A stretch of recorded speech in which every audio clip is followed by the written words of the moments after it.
Senator Hirono. Thank you, Mr. Chairman. Mr. Chairman, is it your intent to cede all Republican senators' time to your prosecutor rather than they themselves ceding their time to her? Yes. We all know that the prosecutor, even though this clearly is not a criminal proceeding, is asking Dr. Ford all kinds of questions about what happened before and after, but basically not during the attack. The prosecutor should know that sexual assault survivors often do not remember peripheral information such as what happened before or after the traumatic event. And yet, she will persist in asking these questions, all to undermine the memory and basically the credibility of Dr. Ford. But we all know Dr. Ford's memory of the assault is very clear.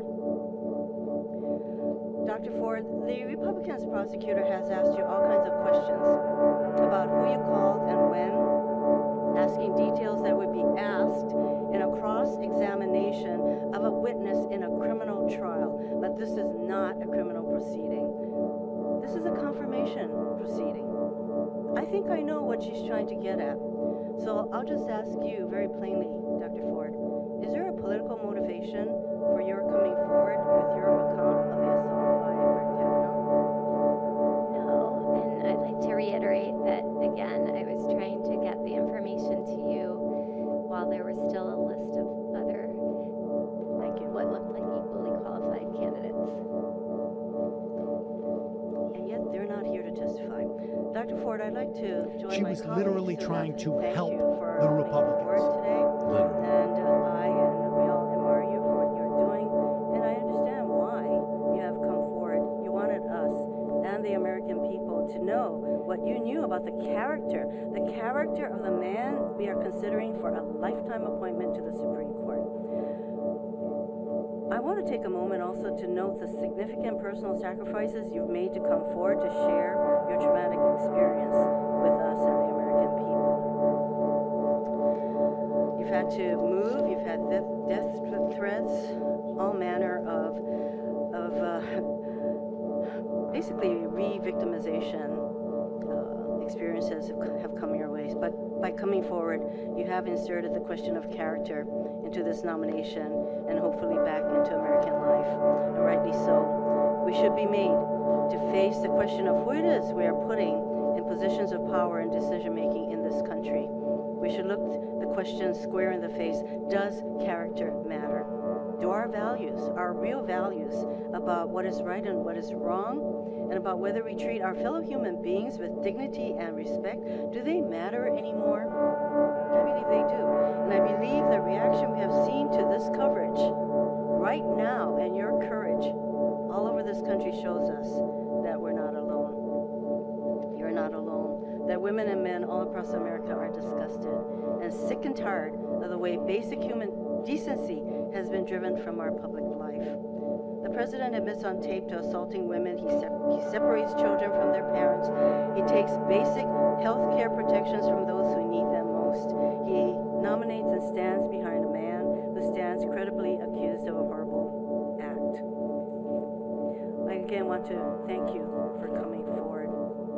Mr. Chairman, I ask unanimous consent that 6 items consisting of various statements, letters, fact sheet, posts are inserted into the record. Is that one request, or you want me to wait for 6? Well, I have 6 separate items. Okay. They consist, I can go over them for you. Okay, no. I would like to... Let me not interrupt you. Your request is accepted without objection. Thank you. And I would like to read from an item that has already been entered into the record, but this is from a letter from the National Task Force to End Sexual and Domestic Violence. The letter states, and I quote this letter, "This moment has become a crucible. It's a test of our progress. Do we start by believing victims of sexual assault and treating them with dignity, or don't we? So far, Senate leaders are failing that test, prejudging the outcome of the hearing, sympathizing with her perpetrator, attacking her credibility.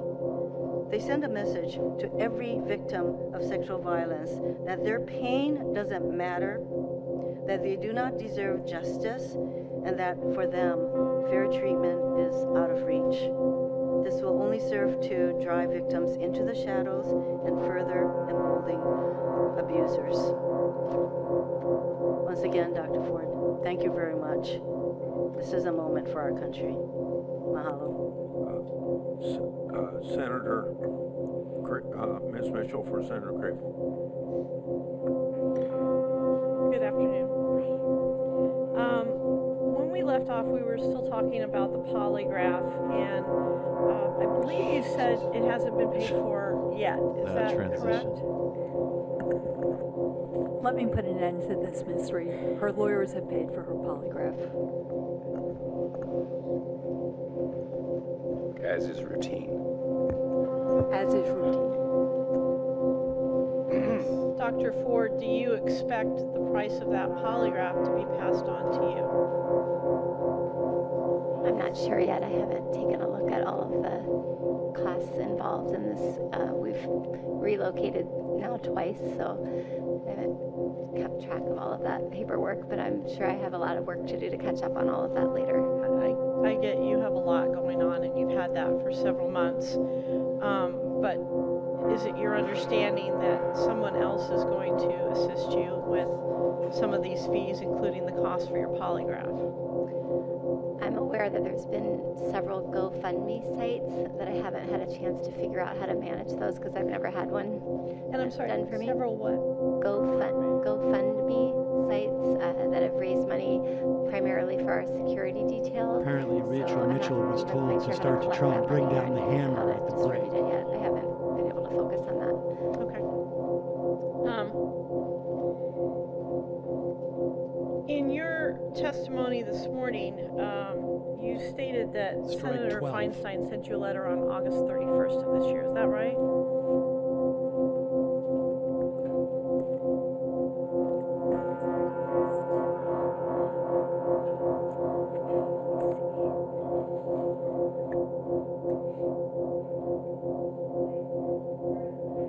I sent her a letter on July 30th, and I don't have the date. I'd have to pull up my email to find out the date of her email to me saying that it was right before the hearings that she was going to maintain the confidentiality of the letter. Say that again. It was till right before the hearings. That's my memory, but I can look it up for you if you would like the exact date. I could pull it up on my email. Oh, yeah. I want to make sure. I want to make sure I understood what you said. That document's been turned over to, in response to a request for documents. You have it. Thank you, counsel. I want to make sure I understood what you said. Was it your understanding it was going to be kept confidential up until right before the hearing? It was my understanding that it was going to be kept confidential. Period. Period. Okay. Between your polygraph on August the 7th and your receipt of the letter from Senator Feinstein, did you or anyone on your behalf speak to any member of Congress or congressional staff about these allegations? I personally did not. So my question was, did you or anybody on your behalf? What do you mean? Did someone speak for me? Somebody that is working with you or helping you, did somebody at your behest, on your behalf, speak to somebody in Congress or a staff? I'm not sure. I'm not sure how those exchanges went, but I didn't speak to anyone. Okay. Is it possible that somebody did? I think so. It would be possible. I'm guessing it would be possible, but I don't know. Okay. Excuse me. You've asked her not to guess, and now you're asking her what's possible. So I think if you want to ask her what she knows, you should ask her what she knows. Is that an objection, counsel? It is I'll have the objection. chair rule on that. Have the chair rule on what? Man, this is really. She got talked to at the break. Like, you got to pick up the pace. Yeah. You got to get a lot more aggressive. You got to Unless really there's go a on the. legal reason for not answering it, on advice of your counsel. So I don't totally understand the question, but I didn't speak with anyone during that time frame other than my counsel.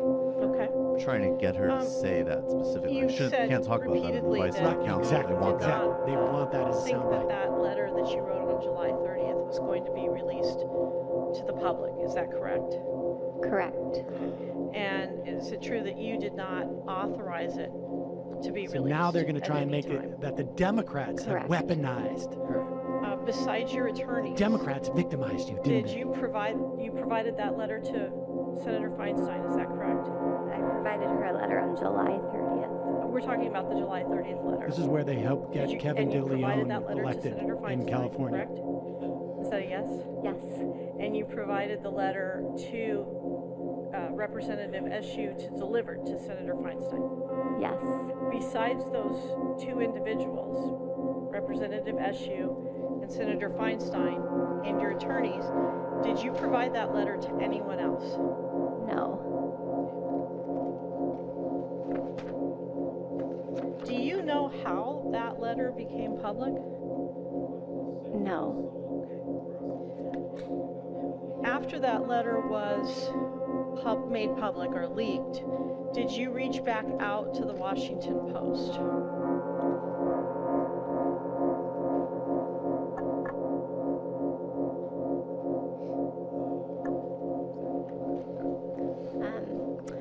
I reached out to the Washington, well, they were continuously reaching out to me, and I was not responding.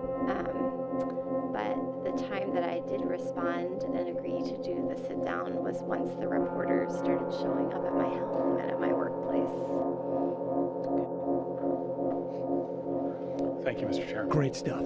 Dr. Ford, Jesus. thank you for being here. I just want to remind everyone that this is not a courtroom. This is not a legal proceeding. That you are here under your own volition. And though the prosecutor has been engaged here to represent my colleagues, you're here, as you said, out of a civic duty. And I want to join my colleagues that it's really more than that. You know, our founding documents talk about civic duty. Our Declaration of Independence talks about for this country pledging your lives, your fortunes, and your sacred honor. And anybody who's read your testimony knows what you've had to sacrifice by coming forward. Your life has been upended. You have received vicious, hateful threats, death threats. You've had to move out of your family home to some expense, I imagine, to you and your family. You've had to engage security to some expense. You've had to deal with incredible challenges. And what's amazing, and I want to join my colleagues in thanking you for your courage and bravery in coming forward, all to help us deal with one of the most important obligations a senator has, to advise and consent on one of the branches of our government, the highest courts in the land, an individual going before a lifetime appointment. And you even said that the president had a lot of folks on that list, and your fear was that this individual who assaulted you would ascend to that seat. That's correct, right? Correct. Yes, and it is correct that you have given a lot of resources, taken a lot of threats to come forward, correct? Correct. Assaults on your dignity and your humanity? Absolutely. How has it affected your children? They're doing fairly well considering. Thank you for asking. And your husband? Doing fairly well considering. Yeah, thank you. We have a very supportive community. That's good to hear. I want to use a different word for your courage, because this is more, as much as this hearing is about a Supreme Court justice, the reality is by you coming forward, your courage, you are affecting the culture of our country. We have a wonderful nation, an incredible culture, but there are dark elements that allow unconscionable levels of, unacceptable levels of sexual assault and harassment that are affecting girls and boys and affecting men and women, from big media outlets to corporations to factory floors to servers in restaurants to our intimate spaces and homes and apartments all around this country. I stepped out during the break and was deluged with notes from friends all around the country, social media posts, that there are literally hundreds of thousands of people watching your testimony right now. And note after note that I got, people in tears, feeling pain and anguish, not just feeling your pain, but feeling their own, who have not come forward. You are opening up to open air hurt and pain that goes on across this country. And for that, the word I would use, it's nothing short of heroic. Because what you're doing for our nation right now, besides giving testimony germane to one of the most sacred obligations of our offices, is you are speaking truth that this country needs to understand. And how we deal with survivors who come forward right now is unacceptable. And the way we deal with this, unfortunately, allows for the continued darkness of this culture to exist. And your brilliance, shining light onto this, speaking your truth, is nothing short of heroic. But to the matter at hand, one of my colleagues who I have a lot of respect for, and I do consider him a friend, went to the Senate floor and spoke truth to both sides of the political aisle. Senator Flake said yesterday, this is a lifetime appointment, and this is said to be a deliberative body. In the interest of due diligence and fairness, her claims must be fully aired and considered. I agree with him. But you've asked for things that would give a full airing, from corroborating witnesses to be called. You've submitted to an intrusive polygraph test. Can you answer for me, how do you feel that all the things that could have been done thoroughly to help this deliberative body have not been honored in this so-called investigation? I wish that I could be more helpful and that others could be more helpful and that we could collaborate in a way that would get at more information. Thank you very much, Mr. Chairman. I'd just like to introduce for the record 7 letters from Lambda Legal, from Mormon Women for Ethical Government, youth-led organizations around this country, the international unions, bricklayers, allied craft workers, a letter from 295 survivors of sexual violence in support of Dr. Ford, and a letter from 1,600 men. It's a campaign in support of Dr. Ford, and those who want to assert, men and women, that survivors of sexual violence are not opportunists, do not have political access to grind, but are coming forward with courage and with heart to speak their truth and try to end the scourge of sexual assault and violence in our country. Without objections so ordered, Senator Tillis, Ms. Mitchell for Senator Tillis. That's so sad. Dr. Ford, in choosing attorneys, did anyone help you with the choice on who to choose? Various people referred me to lawyers that they knew in the Washington, D.C. area. So, as you know, I grew up in this area, so I asked some family members and friends, and they referred me to like divorce attorneys that might know somebody that might know somebody, and ended up interviewing several law firms from the D.C. area. And did anybody besides friends and family refer you to any attorneys? I think that the staff of Dianne Feinstein's office suggested the possibility of some attorneys. Including the 2 that are sitting on either side of you? Not both of them, no. An FBI investigation.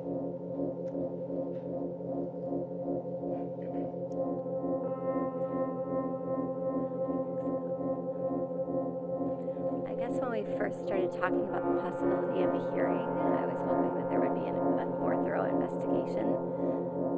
Would that investigation have been something that you would have submitted to an interview by staff members from this committee?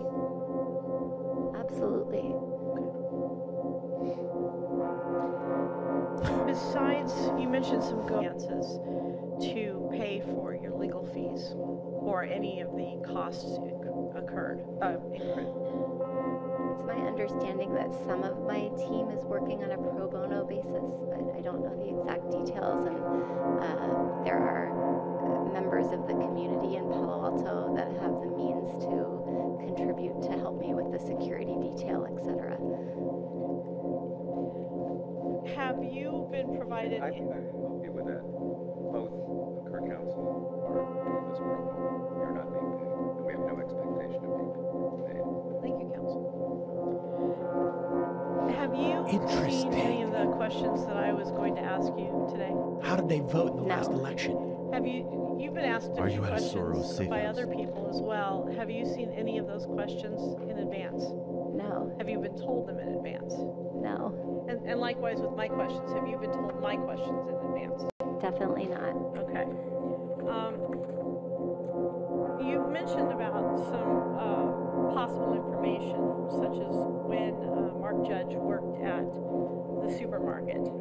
I want to There's ask been you about reporting on someone this. else. You mentioned that there was a classmate who was really sort of the connection NBC between News you and Brett Kavanaugh. It's found the judge worked as a Who was bad this boy person?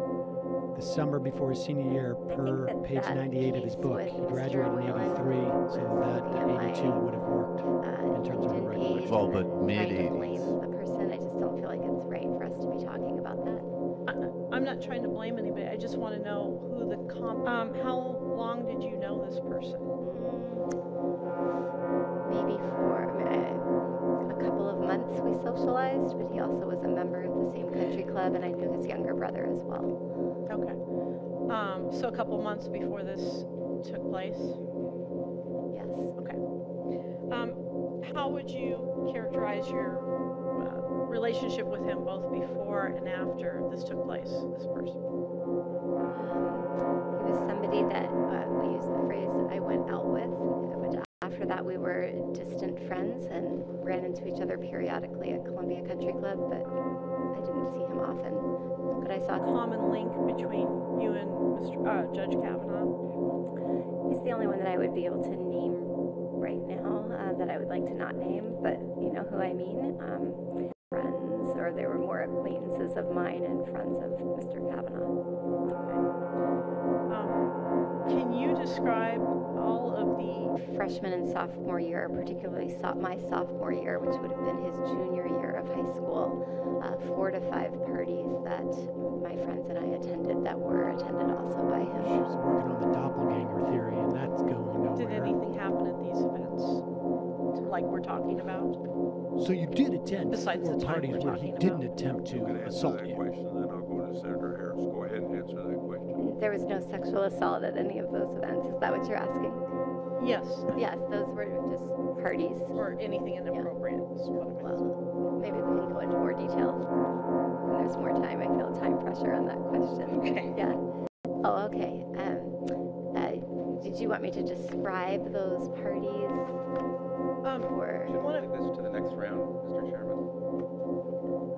Answer the question. I'm just happy to describe them if you wanted me to, and I'm happy to not. Just whatever you want. Maybe this Whatever will is your preference. cut to the chase. My question is, was there anything else that was sexually inappropriate, any inappropriate sexual behavior on the part of Mr. Kavanaugh towards you at any of these other functions? No. Okay. Senator Harris. Dr. Ford, first of all, just so we can level set, you know you are not on trial. You are not on trial. You are sitting here before members of the United States Senate's Judiciary Committee have said you believe it was your civic duty. I was struck in your testimony by what you indicated as your intention when you first let anyone associated with these hearings know about it. And what you basically said is you reached out to your representative, the United States Congress, hoping that person would inform the White House before Judge Kavanaugh had been named.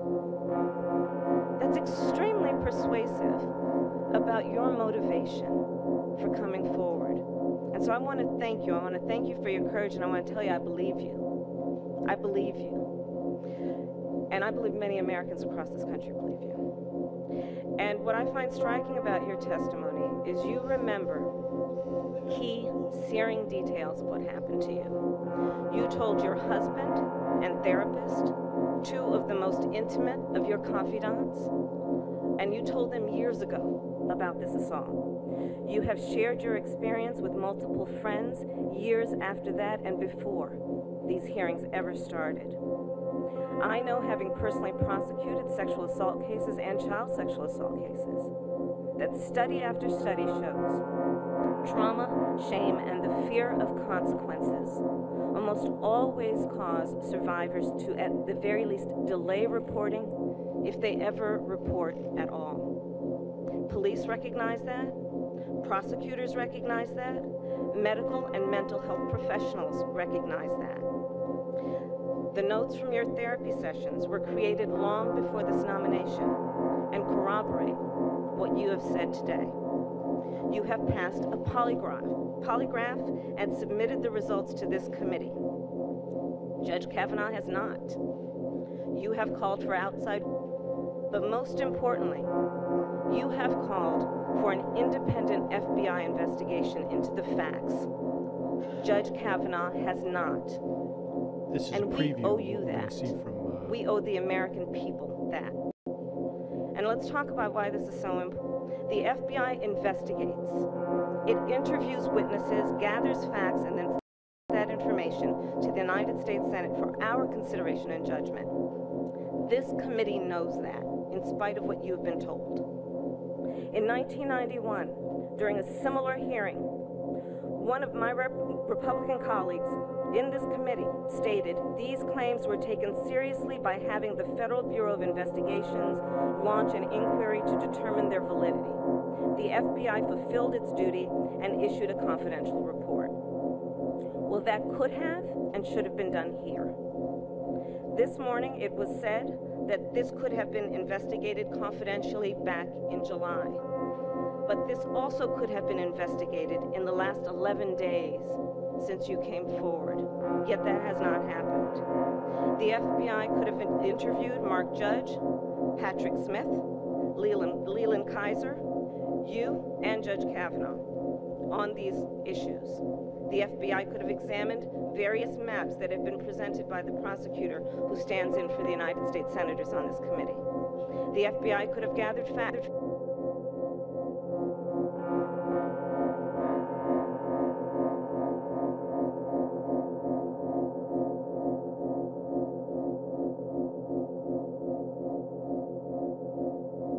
About the music or the conversation or any other details about the gathering that occurred that evening.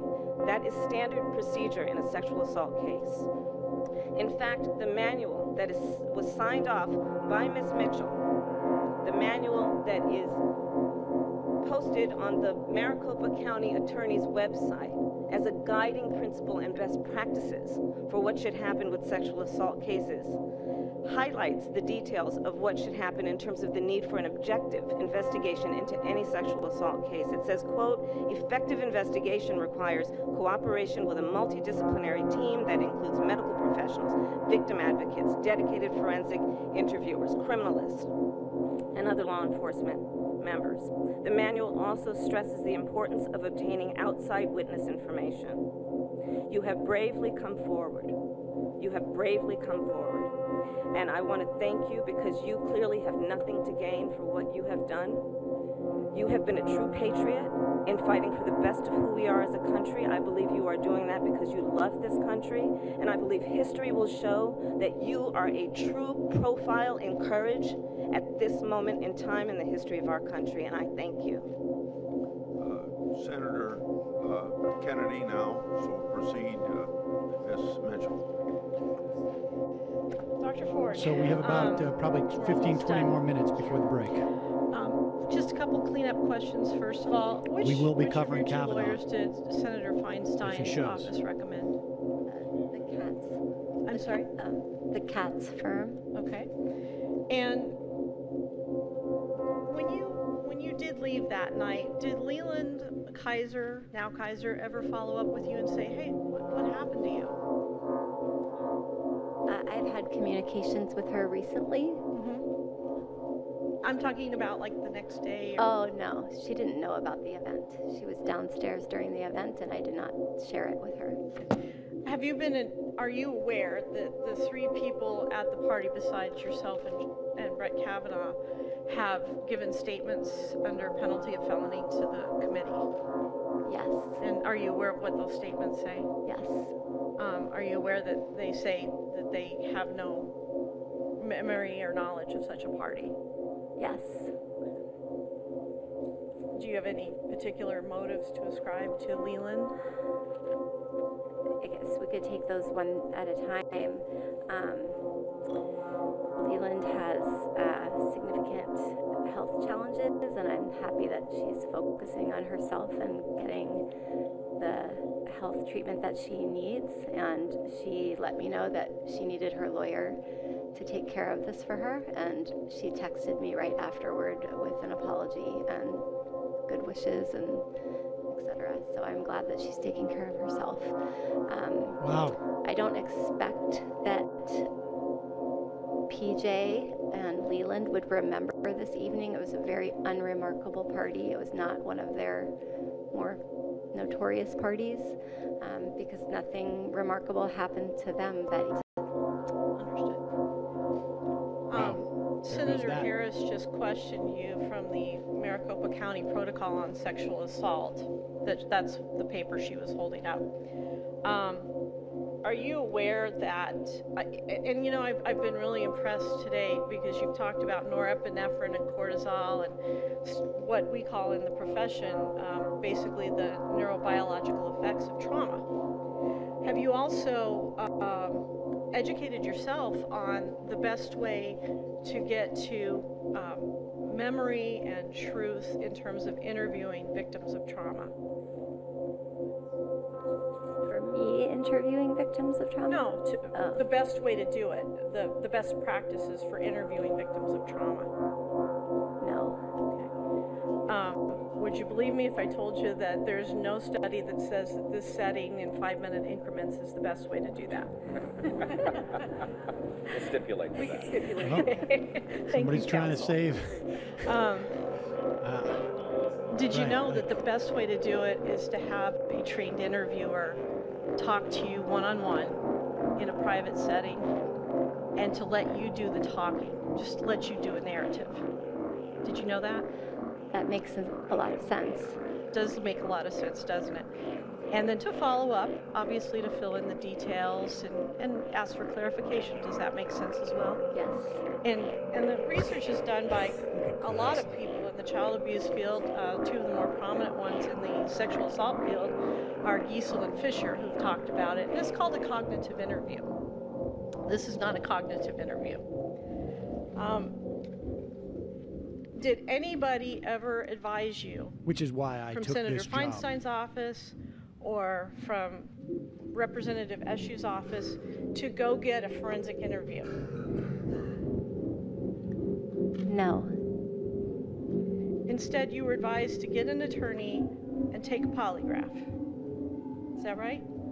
Many people advised me to get an attorney. Once I had an attorney, my attorney and I discussed using the polygraph. And instead of submitting to an interview in California, we're having a hearing here today in 5-minute increments. Is that right? I agree that's what was agreed upon by the collegial group here. Thank you. I have no further questions. I have something to submit for the record. We received That was Cedric Smith. All three denied any knowledge of the incident or gathering described by Dr. Ford. Without objection, I'll enter in the record. Mr. Chairman, I have something for the record as well.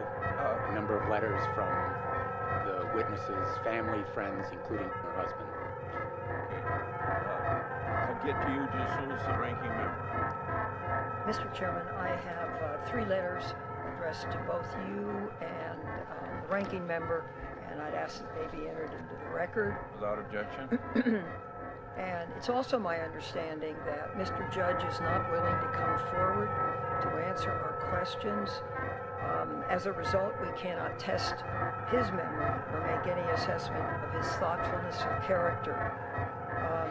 And I think that's why the failure to call him to testify is so very critical. And I hope the majority would reconsider that. Senator Blumenthal. Mr. Chairman, I ask if you have sworn statements that you're submitting for the record, that we have those individuals come before us so that we can ask them questions about those statements. I think that the nature of this proceeding would be compromised if we lack an opportunity to ask them questions about sworn statements that will be part of the record. So, frankly, Mr. Chairman, I would object to entering them in the record. Mr. Chairman? Senator Whitehouse. I have a number of letters that I would like to ask submitted to the record that relate to the importance of proper investigation by trained professionals in pulling these kind of investigations together, from the Leadership Conference on Civil and Human Rights, the National Women's Law Center, the National Organization for Women, and so forth. Without objection, Senator Kennedy. Mr. Chairman, I have a question for our chairman. There were statements that Senator Blumenthal talked about. Those were statements taken by our majority staff. They're already in the record. Yes, sir, but those statements were taken by our majority staff? Yes. Did minority staff participate? No. Why not? You'll have to ask them. Well, were they instructed not to participate? No. They chose not to? That's right. If I may, Mr. Chairman. And if I could, I still think I have the floor, Mr. Chairman. Let's listen to Senator Feinstein. Can we be excused? Witness is quite tired. I'd like to, if you'd wait just a minute, I'd like to thank Dr. Ford. All right. In fact, we're going to continue this meeting. We can, so let's just be nice to her. Oh my God. Dr. Ford, I can only speak as one of 21. Jesus. I think the fact that he's like the only one with a modicum of human decency makes it that much more awkward. Importantly, for your bravery coming out and trying to answer our questions as best you could remember. Thank you very much. We'll adjourn for 45 minutes. Or not adjourn, recess for 45 minutes. All right, folks. So what we're gonna do is, I guess, I don't know. What should we do? Keep the stream up and, I don't know. Did we want to start a new stream? I think maybe because it makes sense. You can't go back past a certain number of hours to catch the stream.